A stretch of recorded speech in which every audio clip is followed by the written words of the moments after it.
Deuteronômio capítulo 30, verso 19, diz o seguinte: os céus e a terra tomo hoje por testemunhas contra ti, que te propus a vida e a morte, a bênção e a maldição. Escolhe, pois, a vida, para que vivas, tu e a tua descendência. Eu vou ler mais uma vez. Os céus e a terra tomo hoje por testemunhas contra ti, que te propus a vida e a morte, a bênção e a maldição. Escolhe, pois, a vida, para que vivas, tu e a tua descendência. Primeiro vamos descobrir quem falou, para quem falou e sobre o que falou. Quem foi que disse essa palavra? Alguém sabe me dizer? Foi Moisés. Para quem Moisés disse essa palavra? Para quem? Para o povo de Israel. E sobre o que ele estava falando? Estava falando o seguinte: Deus tirou vocês da terra do Egito, da casa da servidão, trouxe vocês aqui para a porta de Canaã, e Ele falou para que vocês joguem fora os deuses do passado e escolham a vida servindo ao Deus verdadeiro. Se vocês fizerem isso, serão abençoados. Se não fizerem isto, serão amaldiçoados. Então agora eu tomo o céu e a terra por testemunha contra vocês, que hoje eu vou morrer dentro de alguns dias, porque Deus já tinha dito que ele seria recolhido. Eu vou morrer dentro de alguns dias, mas eu tomo o céu e a terra por testemunhas de que eu propus a vocês a vida e a morte, a bênção e a maldição. Escolhe a vida, para que vivas, tu, os teus filhos, os teus netos e toda a tua descendência.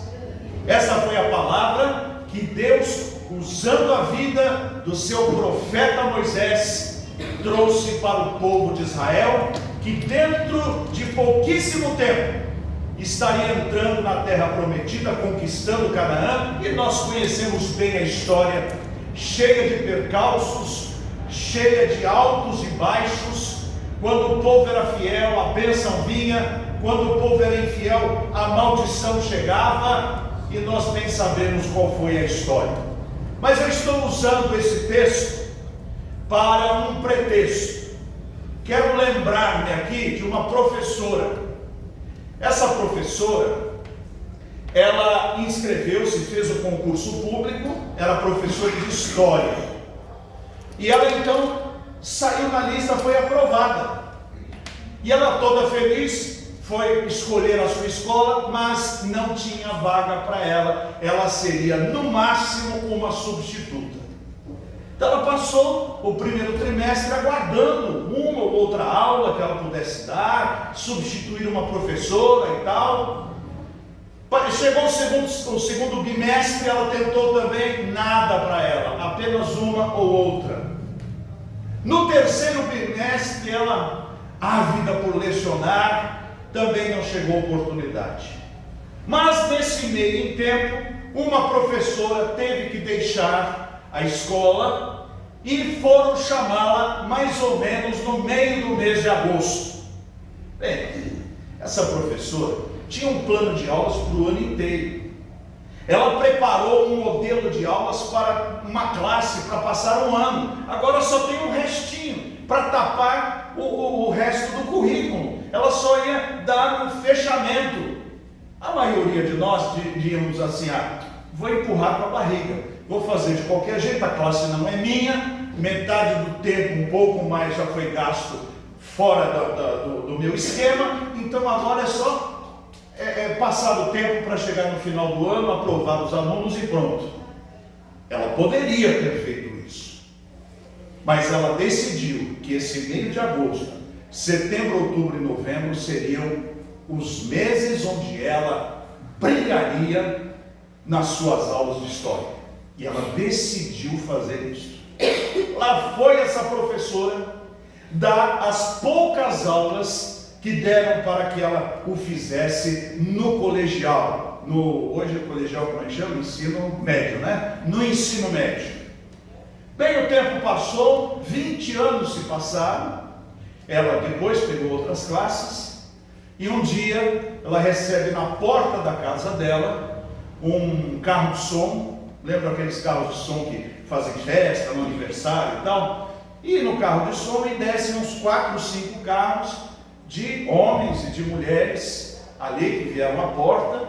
E entre outras palavras foi o seguinte: aqueles 8 que estavam na porta da casa dela, junto com seus cônjuges e junto com seus filhos, foram alunos daqueles 3 meses e meio que essa professora deu de aula para eles, e que por causa das aulas deles foram despertados para o saber e para o conhecimento, e todos eles seguiram uma profissão e uma carreira motivados pelas aulas maravilhosas de história daquela professora. Ela escolheu fazer a diferença nos poucos meses que teve de aula com aqueles alunos. Eu fui aluno desta professora. Ela despertou em mim o desejo de conhecer história. Eu não fiz parte desses 8, mas conheço bem a história, faz bastante tempo. Mas ela tomou decisões, e essas decisões alteraram o curso da vida dela e da vida dos alunos que tiveram a sua influência. Hoje eu estou pregando com esta gravata. Se alguém acompanha os meus vídeos, sabe que eu publiquei por esses dias os vídeos do pastor Timofei Diakov. Se vocês notarem, em uma das mensagens, esta é a gravata que ele usava, uma delas. Eu herdei esta gravata. Ele já está com Jesus, não precisa mais de gravatas. Mas ele foi um desses homens que forjou o seu destino com as escolhas que fez. Porque, conquanto tenha nascido da mais profunda pobreza, a tal ponto que criancinhas que ele era e os seus irmãos também, de noite não tinham o que comer. E os irmãos menores do pastor Timofei diziam assim para ele: Timóteo, a minha barriguinha está roncando, eu estou com fome.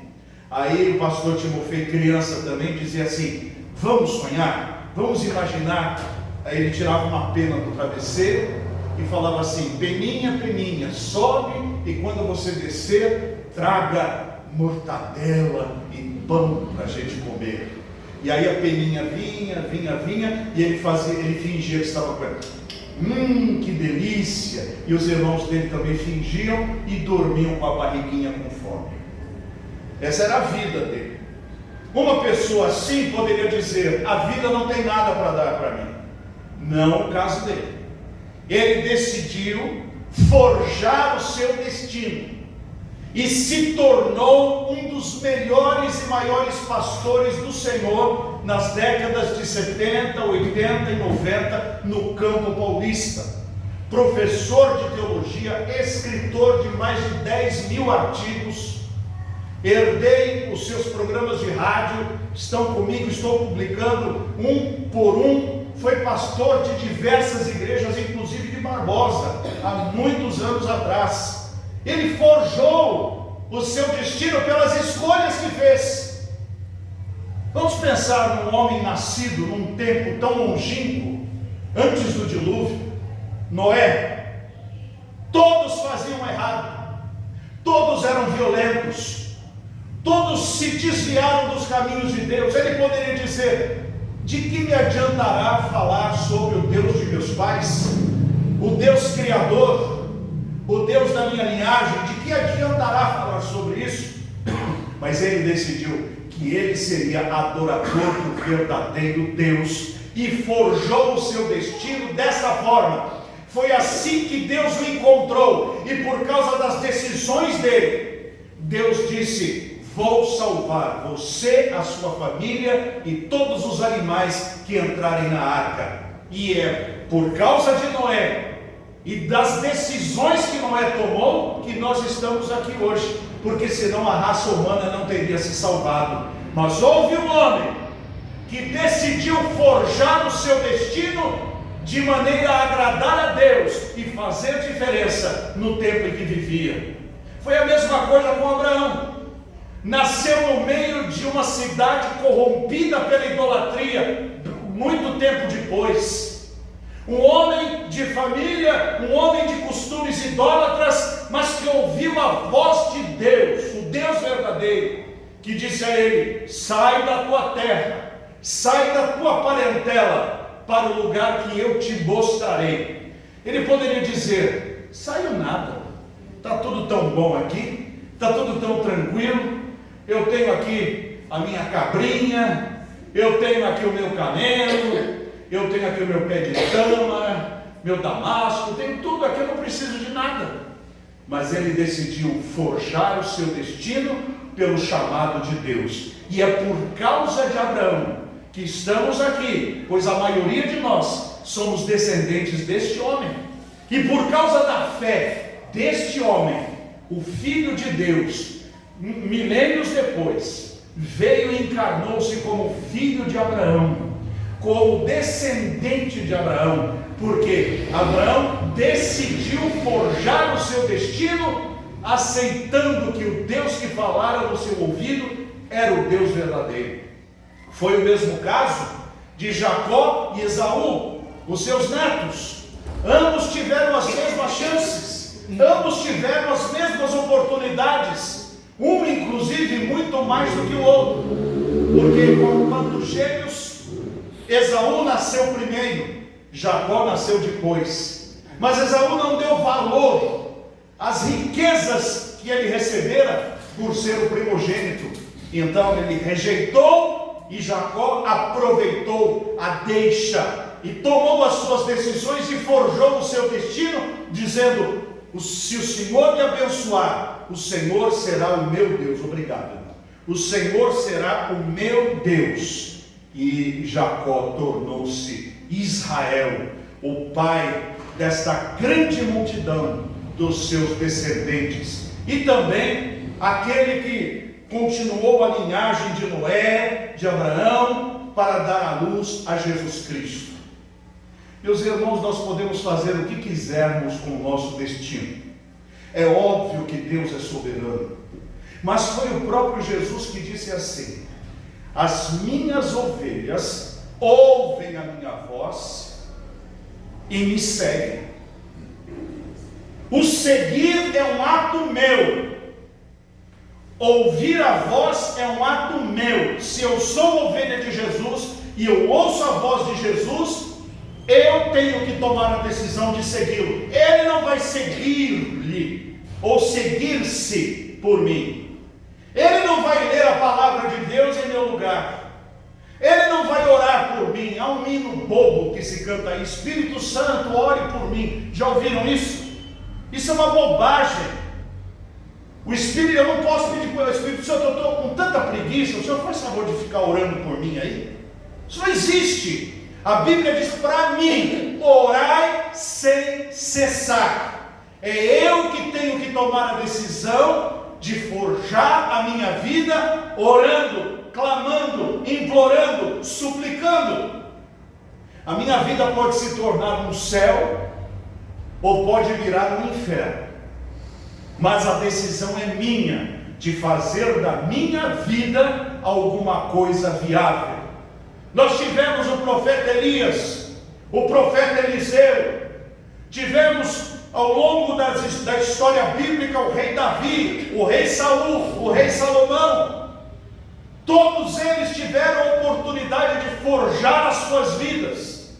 Saul forjou a sua de forma errada, teve todas as oportunidades para ser ele aquele que daria continuidade ao império de Israel. mas o que ele fez com a sua oportunidade? Jogou fora. O profeta Daniel teve a visão do fim dos tempos e não compreendia o que estava vendo. Então ele clamou a Deus e disse: não vou deixar de clamar enquanto não tiver a revelação do que é isso que eu vi. E ele orou por 21 dias.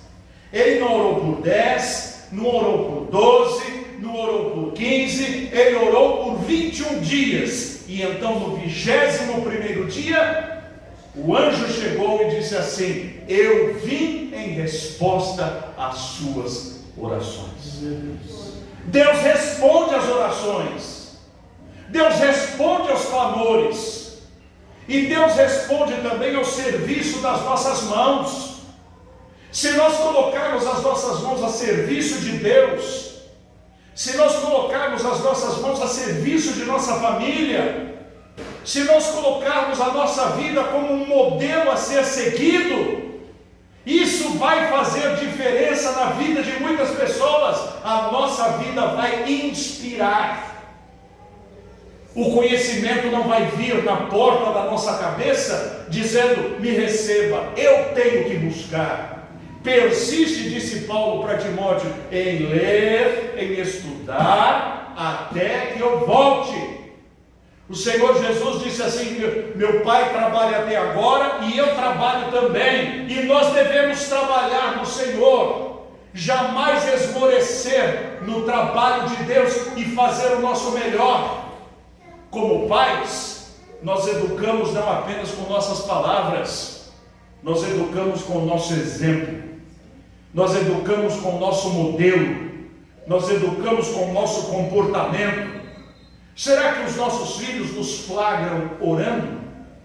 Será que os nossos filhos nos flagram lendo a palavra? Será que o nosso porte dentro de casa é um porte que inspira reverência? Será que o nosso comportamento no trabalho mostra para os nossos colegas de trabalho que nós somos diferentes? Nós temos um comportamento forjado nas páginas das Escrituras Sagradas? Ou nós andamos conforme toda a multidão costuma andar? Meus irmãos, se há algo que o texto bíblico nos diz, é que todos nós temos a chance de fazer da nossa vida alguma coisa que valha a pena. Nós temos a grata oportunidade de levarmos a nossa tocha, de fazermos a nossa parte com maestria, com responsabilidade, com absoluto interesse. E o interesse pode fazer a grande diferença. As nossas grandes invenções não foram feitas, muitas delas, por pessoas que estudaram muito. Foram feitas por pessoas que queriam uma solução para o problema que tinham, para a dificuldade que possuíam. Geralmente, nós ouvimos aquela história: o Titanic, que foi construído por engenheiros da mais alta complexidade, fizeram o Titanic e o afundaram. Noé, que não conhecia nada de engenharia, fez a arca e com ela salvou o mundo. Missões não se fazem com pessoas altamente qualificadas nas academias teológicas. Elas são importantes enquanto ferramentas. Missões se faz com vidas colocadas a serviço de Deus e com amor ao próximo, para que nós, através do uso da palavra, através do uso do conhecimento, possamos levar a mensagem de Deus para as pessoas que estão ao nosso redor ou nos lugares para onde nós somos enviados. Nós podemos fazer a diferença. Podemos fazer a diferença na nossa vida pessoal, nos nossos sentimentos. Eu escolho o que vou sentir. Os sentimentos não mandam em mim. As indústrias farmacêuticas ganham fortunas com a ansiedade, com o desespero das pessoas. Então, alguém chega e fala assim: um dia você vai encontrar alguém que te ame de verdade e que vai cobrar R$300 a hora para você contar todos os seus problemas. As pessoas amam mais um terapeuta do que tomar decisões, porque nós ficamos debaixo das atitudes dos outros. A gente quer que os outros resolvam os nossos problemas, mas ninguém resolverá problema nenhum das nossas vidas. Nós é que precisamos resolvê-los. Me lembro do tempo em que eu era datilógrafo na Universidade de São Paulo. Datilógrafo é quem batia a máquina de escrever manuais. E eu batia laudas de exames de eletrotécnica. E essas laudas tinham 5 folhas de papel carbono. Você batia a primeira cópia e o carbono batia na página de trás e na de trás, na de trás, para fazer cópias. Eram outros tempos. Se você errava uma letra, tinha que jogar tudo fora e fazer outra. E tinha produção. Um dia, a moça que cuidava do primeiro computador doméstico de escritório, que era o Itautec, não tinha nem HD, era um disquete de 8 polegadas. Você não conheceu não, né? 8 polegadas? Lá em casa eu tenho um, posso te mostrar. De 8 polegadas. Aí o chefe do departamento de contadoria, onde estava o computador, chegou lá e disse assim: olha, a moça do computador vai ter neném, vai ficar 6 meses fora, eu preciso de alguém para trabalhar. Quem quer? Eu, na hora, eu. Então desce. Desci, eu nunca tinha visto um computador. Quer dizer, tinha visto o computador, mas nunca tinha trabalhado com ele. Aí eu sentei e eu fiquei quase 1 hora em frente ao computador olhando para ele. Aí o chefe disse assim: você não entende nada disso aí, né? Eu falei assim: olha, eu não entendo hoje, mas eu te dou a minha palavra, que eu vou sair daqui e eu vou me matricular numa escola de computador e você vai ter orgulho de mim. Ele disse: eu te dou 1 mês para eu ter orgulho de você, nada mais, eu te devolvo para lá. E olha, meus irmãos, eu aprendi a mexer em computador. O computador não se ofereceu para mim, dizendo assim: olha, me aperte aqui, me aperte ali, me aperte. Eu tive que aprender, porque se eu não fizesse, ninguém faria por mim, e eu teria que voltar lá para aquele trabalho. Nós temos diante de nós a possibilidade de mudar o nosso destino com as coisas que nós fazemos e realizamos. Nós podemos forjar o nosso futuro se tão somente tomarmos decisões que vão alterar o curso da nossa vida. Você quer vitória? Comece a orar. Não dependa da oração dos outros. O crente 6 horas não dá certo. 6 horas por mim? Nós terceirizamos a oração. Quantas vezes você ora sozinho diante de Deus de forma comprometida? Muitos de nós não oramos. Estou mentindo? Não. Mas nós queremos falar das bênçãos do passado, dos heróis e das heroínas do passado. Ah, naquele tempo. E vamos cultuando os grandes do passado. Ah, um Moody, um Spurgeon, um não sei quem. E nós vamos cultuando esses semideuses que vamos criando, quando eles eram tão pecadores quanto nós, mas eles tinham uma coisa que a maioria de nós não temos: decisão. Vou fazer a diferença. Não vou viver de história, vou fazer história. Não vou viver de experiências passadas como se fosse algo que já ficou no continente, eu estou no meio do mar. Não, eu vou fazer a diferença. Não vou olhar para o meu terreno cheio de mato. Vou transformar o meu terreno numa lavoura e um jardim. Porque Deus me deu mãos, me deu sementes, me deu enxada, e eu posso trabalhar e fazer disso uma grande e maravilhosa diferença. Com a graça de Deus, nós podemos forjar o nosso destino e mudar o curso e o rumo da nossa vida. A nossa missão de pais é muito grande, e a missão de avós também, de passar para os nossos filhos e os nossos netos os valores que formam a nossa vida, que formam a nossa existência, de dizer aos nossos filhos o que é certo e dizer para eles o que é errado. A nossa missão como membros da igreja é fundamental para vivermos aquilo que é certo e rejeitarmos aquilo que é errado. Vindo para cá, passei em frente a uma igreja que estava lotada, preta, totalmente pintada de preta, todo mundo tatuado na porta da igreja, um grande telão e as pessoas entrando lá como ovelhas indo para o matadouro. Por quê? Vocês não já perceberam que nós estamos vivendo o império da tela? O império da tela é assim: nós colocamos uma tela e todo mundo fica olhando para a tela. Acaba o culto, desliga tudo, para onde nós vamos? Para a tela do celular. Aí a gente fica até a hora da janta, toma banho e volta para a tela. Aí a gente deita. Quando amanhece, a primeira coisa que a gente faz não é glória a Deus, até podemos dizer, mas depois é celular e tela. Vamos para o trabalho. Se estamos dirigindo, colocamos a tela na tela do carro.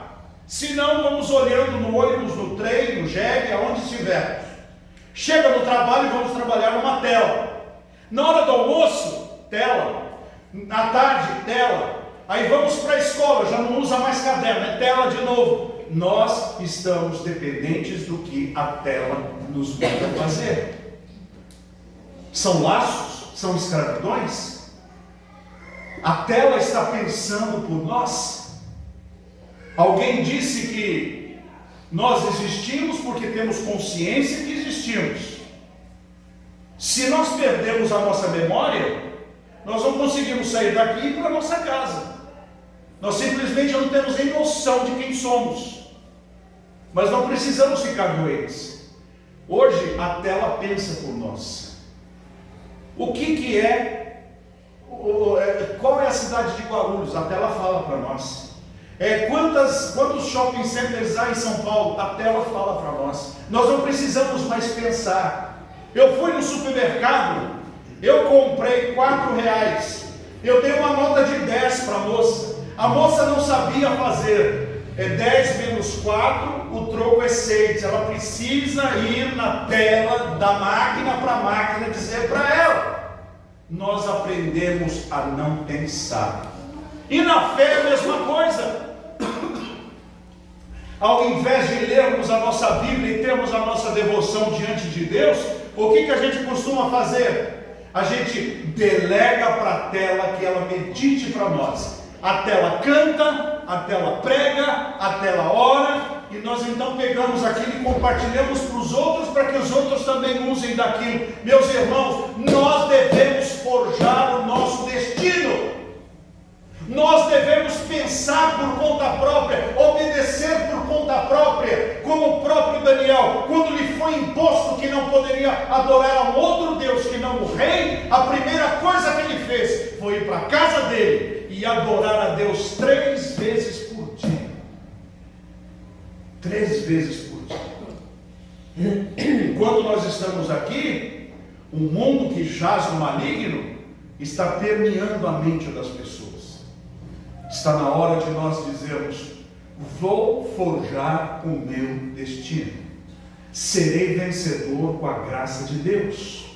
E com as coisas que Deus colocou nas minhas mãos, farei com que elas sejam abençoadas, multiplicadas e usadas com amor, com dedicação e com sabedoria. Deus deu 24 horas para cada um de nós. Disse Moisés: eu coloquei à frente de vocês a vida e a morte, a bênção e a maldição. Não vamos esperar ir para o hospital quando nós já não podemos mais ouvir música, quando nós não podemos mais jogar futebol, quando a política não fizer mais nenhum sentido para nós, quando nós estivermos à beira do precipício da morte.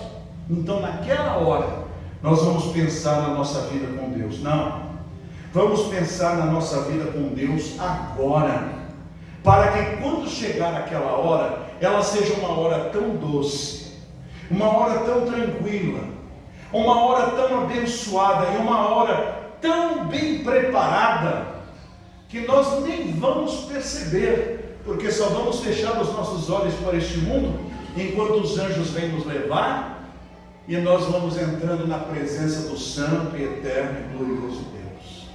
Esse será um dia glorioso para quem se preparou e fez da sua vida uma bênção. Eu estou com a irmã Sheila e a sua família aqui em São Paulo e tenho pouco tempo com eles. Estou planejando o que fazer amanhã. Para onde levá-los? Para que eles conheçam um pouco da cidade. Cada espaço do tempo é importante, porque o tempo que temos juntos é pouco.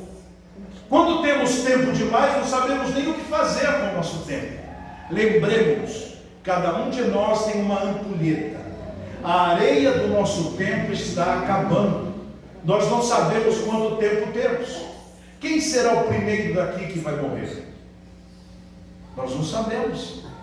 Quem será o primeiro aqui que vai partir para a eternidade? Nós não sabemos. Não há tempo sobrando. Por isso, nós podemos construir a nossa vida deixando as águas levarem, deixa a vida te levar, ou podemos usar o nosso tempo como uma riqueza incomensurável e dizer assim: farei com que no fim deste dia a vida tenha valido a pena. Farei com que no fim deste fim de semana, o fim de semana tenha valido a pena. Farei com que no fim do meu trabalho diário, eu diga: trabalhei com dedicação. Farei com que no fim da minha aula, eu possa dizer: aproveitei muito bem. Farei com que o meu relacionamento conjugal seja de tal maneira afetado pelas boas decisões, que eu direi: valeu a pena este dia de casamento. Meus irmãos, a mesma coisa que Moisés disse está para nós. Os céus e a terra tomam hoje por testemunhas contra ti, que te propus a vida e a morte, a bênção e a maldição. Escolhe! Escolhe como vai ser o resto da sua vida. Escolhe como você vai construir o resto dos seus dias. Escolhe quais serão as músicas que você vai escutar. Escolhe quais serão os filmes que você verá. Não deixe que os outros escolham por você. Não deixe que o mundo mostre para você a pauta que ele quer que você siga. A palavra de Deus diz: conhecereis a verdade, e a verdade vos libertará. Se eu conheço Jesus, eu conheço a verdade. E se eu conheço a verdade, eu sou livre para forjar uma vida de paz, de bênção, de pureza e de alegria. E para terminar, ontem, quando levei a irmã Sheila e as crianças lá no Shopping D, estava lá, as crianças estavam brincando e tem uma cabeça de dinossauro, de plástico lá. Eles gostam de enfiar a cabeça dentro e tirar fotos. Como eu detesto fotos, como vocês sabem, eu pedi para cada criança enfiar a cabeça ali para tirar uma foto. E tinha um rapaz de barba com uma criança. Eu estou falando do Shopping D, tá? Eu estou falando de São Paulo. Eu falei para o rapaz assim: olha, se eu pôr minha cabeça lá, eu entalo, não sai mais. Ele falou assim: pastor Wagner? Eu falei: sim. Pastor Wagner, meu irmão não se lembra de mim, mas eu sou um dos meninos que ouvi o senhor pregar há quase 30 anos lá na minha igreja. Eu estou me lembrando, depois de 25, 30 anos, o irmão se lembra de mim? Como esquecer? Eu falei: meu Deus, ele lembrou de mim, porque para ele, aquele culto há tantos e tantos anos lá atrás, fez diferença. Eu me lembro na Boas Novas do Jardim Brasil, antes da minha chegada, diz que havia um irmão, muito simples, muito humilde, que queria limpar a igreja. E ele, segundo o irmão Santos contava, inclusive a irmã Ana partiu essa semana, né, para o céu, a viúva do irmão Santos, contava que esse irmão chegava na igreja, os bancos de envernizado, né, banco de madeira, diz que ele deixava os bancos tão brilhantes que dava para se olhar como espelho naqueles bancos. Ele fazia aquilo com amor, com ternura. Nunca ninguém limpou o templo da Boas Novas com aquele amor, com aquela dedicação que aquele irmão fazia. E eu tive a oportunidade na Boas Novas do Rodoanel de ver o irmão Chiro Caria. O irmão Chiro, quando nós precisávamos construir a nossa igreja, não sei se alguém lembra daquelas mensagens, nós fazíamos o yakisoba da construção. E o irmão Chiro ficava à frente do yakisoba. E então nós levávamos um macarrão, cada um doava alguma coisa, e depois nós fazíamos as marmitinhas e vendíamos. Aquele irmão fazia o yakisoba com tanto amor, tanto carinho, nunca ninguém fez daquele jeito.